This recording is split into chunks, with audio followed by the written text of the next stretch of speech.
Assalamualaikum warahmatullahi wabarakatuh. Selamat pagi anak-anak. Bagaimana kabar kalian hari ini? Alhamdulillah baik ya.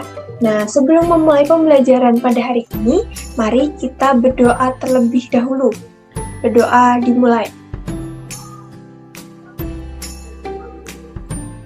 Berdoa selesai.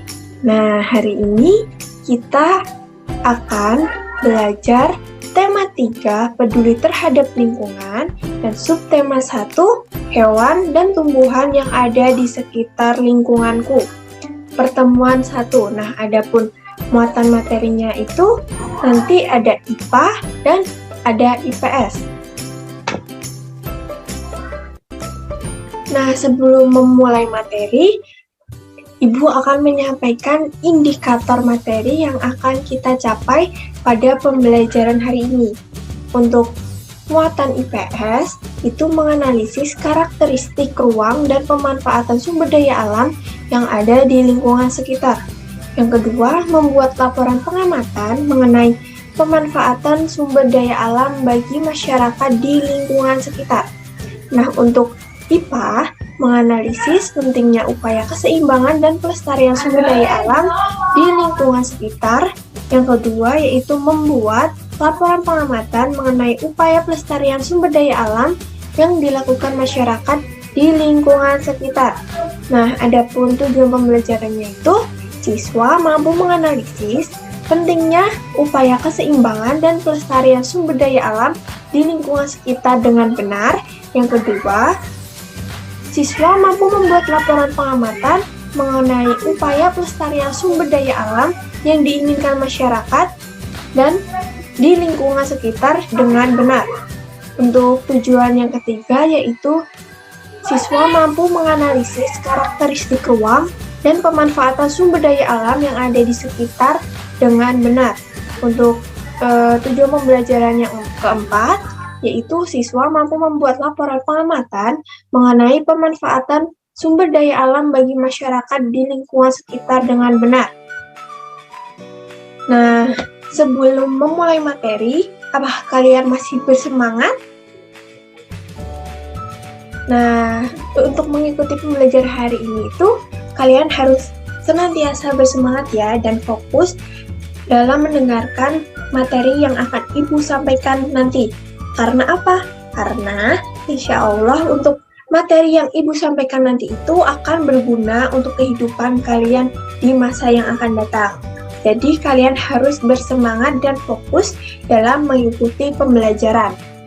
Nah sebelumnya Ibu ingin bertanya, tahukah kamu sebagian besar masyarakat Indonesia itu mengonsumsi nasi sebagai makanan pokok? Apakah kamu tahu bahwa nasi itu berasal dari tanaman padi? Nah, tentu saja kalian tahu ya. Nah, untuk mempelajari lebih lanjutnya, Ibu akan menayangkan sebuah bacaan mengenai tanaman padi. Kalian bisa baca pada bacaan yang Ibu tampilkan di depan. Nah, padi itu merupakan tanaman yang sangat penting di Indonesia. Padi menghasilkan beras, banyak penduduk Indonesia yang mengkonsumsinya. Padi dapat tumbuh di daerah panas dengan curah hujan tinggi. Daerah utama penghasil padi adalah Jawa Barat, Jawa Timur, Jawa Tengah, Sulawesi Selatan, dan Sumatera Utara. Karawang, Jawa Barat dikenal sebagai lumbung padi nasional. Pertumbuhan padi dibagi menjadi 3 tahap besar. Pertama-tama, yaitu benih atau biji padi dimasukkan ke dalam karung goni dan direndam 1 malam di dalam air mengalir supaya perkecambahan benih terjadi bersamaan.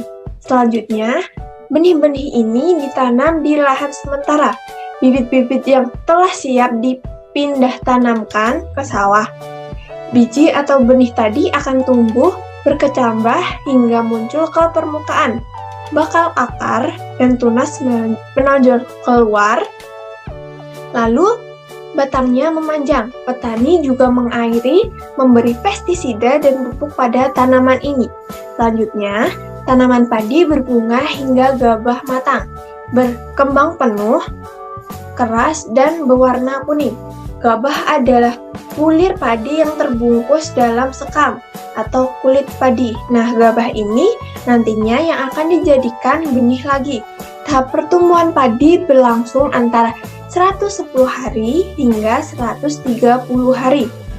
Nah, setelah panen padi, gabah itu harus ditumbuk dengan langsung atau digiling sehingga sekam atau kulit padi tersebut bisa lepas dari isinya. Nah, bagian isi inilah yang berwarna putih, kemerahan, ungu, atau bahkan hitam yang disebut beras. Ibu yang bertanya, mengapa tanaman padi penting bagi masyarakat Indonesia? Ayo, mengapa? Nah, benar sekali, karena tanaman padi itu merupakan makanan pokok masyarakat Indonesia yang dimana padi itu matang kemudian ditumbuk atau digiling nanti menjadi beras dan dimasak menjadi nasi. Nah, nasi ini merupakan makanan pokok masyarakat Indonesia. Nah, untuk selanjutnya itu di mana tanaman padi itu bisa tumbuh? Ayo, siapa yang berani menjawab? Nah, benar. Jadi, padi dapat tumbuh di daerah panas dengan curah hujan tinggi. Untuk selanjutnya, Indonesia itu memiliki beragam tumbuhan yang dapat dimanfaatkan sebagai makanan pokok. Beras atau padi, sagu, dan singkong adalah beberapa di antaranya. Di daerahmu pasti banyak tumbuhan yang dapat dimanfaatkan, yaitu ada mangga untuk buah atau bisa kadang untuk membuat sambal, lalu pisang, seledri, tebu yang nantinya akan dibuat menjadi gula, dan lain sebagainya. Nah, gambar yang Ibu tampilkan di depan itu merupakan gambar urut-urutan daur hidup tanaman padi. Silakan kalian cermati terlebih dahulu ya. Nah, untuk proses daur hidup tanaman padi itu yang pertama yaitu biji padi direndam 1 malam di dalam air. Kemudian biji tersebut ditanam di lahan sementara. Untuk tahapan yang kedua, biji padi tersebut nantinya akan tumbuh dan bakal akar dan tunas akan menonjol keluar. Lalu batangnya atau tunasnya itu bisa keluar. Nah, untuk yang terakhir itu, tanaman padi berbunga hingga gabah matang, berkembang penuh, keras, dan berwarna kuning, yang nantinya akan matang, kemudian digiling, dan menjadi beras. Nah, karena banyak dikonsumsi oleh masyarakat Indonesia, tanaman padi bisa saja berkurang jumlahnya. Oleh karena itu, petani harus bisa menjaganya. Nah, adapun cara-cara yang bisa dilakukan untuk mempertahankan tanaman padi, yaitu 1. Dengan menjaga bibit agar dapat ditanam kembali. Yang kedua, menjaga lahan pertanian. Jangan sampai lahan tersebut digunakan untuk kebutuhan lainnya. Misalnya untuk mendirikan bangunan rumah, bangunan pabrik, seperti itu tidak boleh. Nah, untuk yang ketiga, menjaga kebersihan lingkungan sekitar. Kita tidak boleh membuang sampah sembarangan, karena dengan membuang sampah sembarangan itu akan menyebabkan banjir, dan apabila terjadi banjir, maka tanaman padi itu tidak akan tumbuh. Untuk yang keempat, yaitu saluran air dijaga agar tetap mengalir. Yang kelima atau yang terakhir yaitu penggunaan beras yang tidak berlebihan.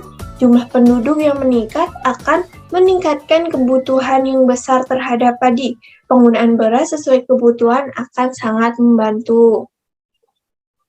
Nah, tadi kita sudah membahas mengenai padi ya.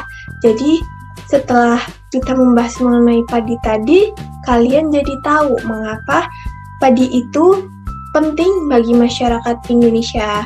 Terus kalian juga tahu berapa lama padi harus dipanen. Terus kalian juga sudah tahu cara mempertahankan tanaman padi dan lain sebagainya. Nah, untuk selanjutnya, sebelum melanjutkan materi, Ibu ingin bertanya kepada kalian. Nah, menurut kalian, tanaman padi itu biasanya kan ditanam di persawahan. Nah, menurut kalian, daerah persawahan itu terdapat pada dataran apa ya? Nah, benar. Jadi, persawahan itu terdapat pada dataran tinggi.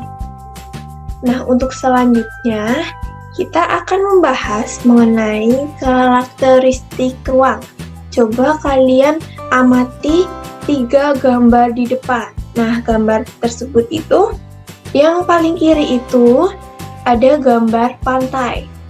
Di tengah ada gambaran pegunungan atau dataran tinggi, dan yang paling kanan itu ada gambar persawahan atau dataran rendah. Setelah kalian mengamati gambar tersebut, silakan kalian tuliskan 2 pertanyaan mengenai gambar-gambar tersebut.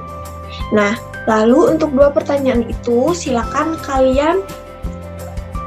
kalian tuliskan pada buku tulis kalian masing-masing dan kumpulkan pada guru kalian. Nah, untuk selanjutnya, Ibu akan membahas mengenai perbedaan dari ketiganya, yaitu dari pantai, dari dataran rendah, dan dari dataran tinggi. Nah, perbedaan tersebut bisa dilihat dari lokasi, ciri-ciri, sumber daya alam, manfaat, dan mata pencaharian penduduk. Simak baik-baik ya anak-anak. Nah, yang pertama dari aspek lokasi. Pantai itu berbatasan langsung dengan laut. Untuk dataran tinggi berada di ketinggian tertentu, dan untuk dataran rendah berada di sekitar pesisir pantai. Nah, untuk ciri-cirinya, pantai ada yang landai dan ada yang terjal. Untuk dataran tinggi, ketinggiannya 500 meter di atas permukaan laut, dan untuk dataran rendah, ketinggian kurang dari 200 meter dari permukaan laut. Kemudian dari aspek sumber daya alam, pantai itu terdapat ikan, rumput laut, dan garam. Untuk dataran tinggi itu sumber daya alamnya ada sayuran, kopi, dan teh. Nah, untuk dataran rendah ada sayuran, buah-buahan, dan hewan ternak. Nah, dari segi manfaat, untuk pantai itu bermanfaat untuk mencari ikan dan wisata. Lalu untuk dataran tinggi, sebagai peristirahatan, objek wisata, dan usaha perkebunan. Lalu untuk dataran rendah, untuk pertanian, peternakan, perumahan, industri, dan perkebunan. Lalu yang terakhir yaitu dari segi mata pencaharian penduduk. Untuk pantai itu biasanya penduduknya itu bekerja sebagai nelayan. Untuk dataran tinggi biasanya sebagai petani, dan dataran rendah biasanya mata pencarian penduduknya itu sebagai petani, peternak, agen real estate, pekerja pabrik, dan lain-lain. Nah, itu tadi perbedaan dari ketiga tempat tersebut, yaitu dari pantai, dataran tinggi, dan dataran rendah. Nah, sekian pemaparan materi yang dapat Ibu sampaikan. Mohon maaf apabila banyak kesalahan dan kekurangan. Wassalamualaikum warahmatullahi wabarakatuh.